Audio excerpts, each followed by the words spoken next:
the crowd making a point to ignore the other man, Lord Gristlewood did not take the hint. Would you look at them? Brave lads, everyone. The pride of England, why, 1,000 bellowing trolls could not frighten these men. Mr. Jelliby pressed his lips together. Well, don't you think? Lord Gristlewood asked. No, I don't usually. Mr. Jelliby spoke quietly into his glass, hoping Lord Gristlewood wouldn't hear. I beg your pardon? Oh, that is, I certainly hope so. Lord Gristlewood smiled. Of course you do. Cheer up, old chap. It's a celebration after all. Indeed.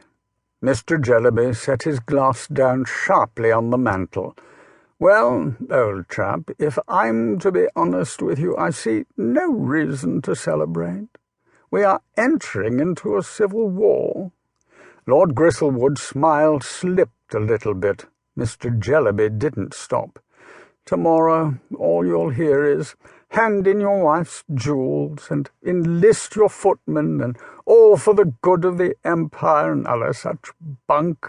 And then the bodies will start coming back in sacks and wagons, and one will be your footman, and no one will be dancing then. It's not a funny thing, fighting fairies.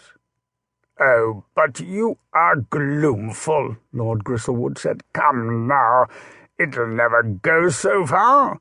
The fairies are wild, they are leaderless and unorganized, and we shall settle them the way we settled the French, with our superior intellect.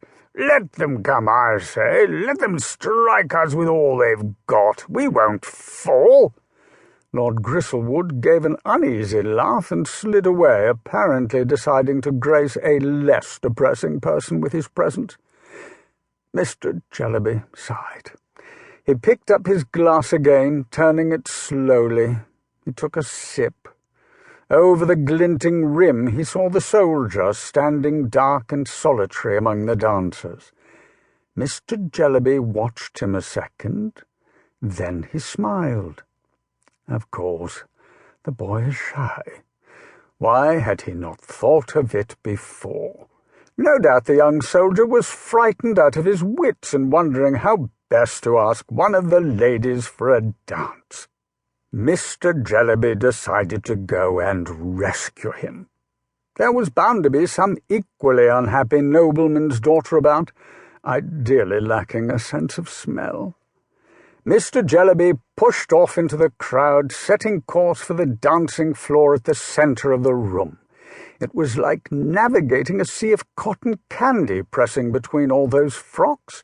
More and more couples were moving toward the dancing. In fact, the room seemed to be getting fuller by the second, not with people exactly, but with heat and laughter. Mr. Jelliby's head began to buzz.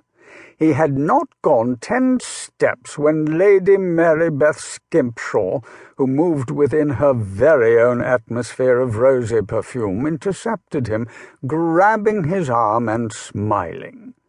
She had a very pink, gummy smile of the sort that comes with false teeth.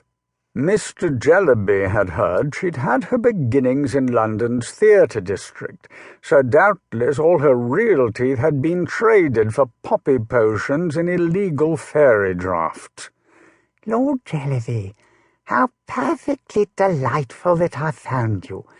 Your wife's arm is going to fall off.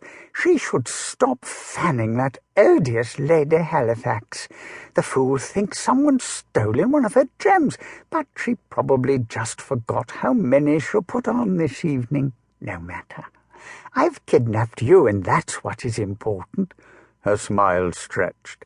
Now, I know you are terribly busy managing your estates and counting your money and all that, but I absolutely must speak to you very urgently. Oh dear, I hope not. What? I hope Ophelia's arm doesn't fall off. Shall I get you a tart? No, Lord Jelliby, are you listening to me? Her fingers tightened around his arm. It's about young Master Skimpshaw. I want to ask you a favour for him. Oh, drat again.